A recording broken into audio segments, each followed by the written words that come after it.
Абу Ханифа айтат экен, биз кайсы мазхабтабыз? Абу Ханифа айтат экен, мен гыйбат кылсам, менин гыйбат кылуума эң татыктуу адам менин ата-энем дечү экен.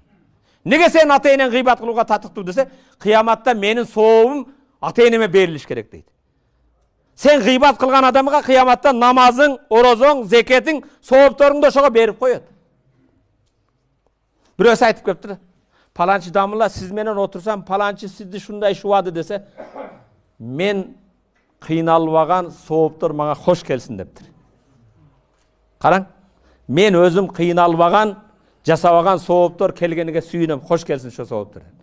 Кээ бир ушакчы бирөөсү келип, имам Шафи рахматуллах сизди паланчы менен отурсам, таза шубатып, акарат кылды десе, шайтан сенден башка элчи таппай калдыбы дептир. Гыйбат кылып келген адамга не дептир? Шайтан сенден башка элчи таппай калдыбы дептир. Биз дагы айтат, да не деди? Келчи деп жаныга отуруза койду. Ошо ушакчыны дароо жанагындай урсаң башка кебейт. Халид ибн Валид деген сахаба буга чуркап кетти бирөөсү. О, Хазрат Халид таксыр, паланчылар менен отурсам, отурган жерде раса сизди шубады десе, Хазрат Халид айтыптыр, алго мага найзаны атыптыр дептир. Найзанын огу тийбеген экен, сен алып кел менин жүрөгүмдү эмне сайып атасың дейт.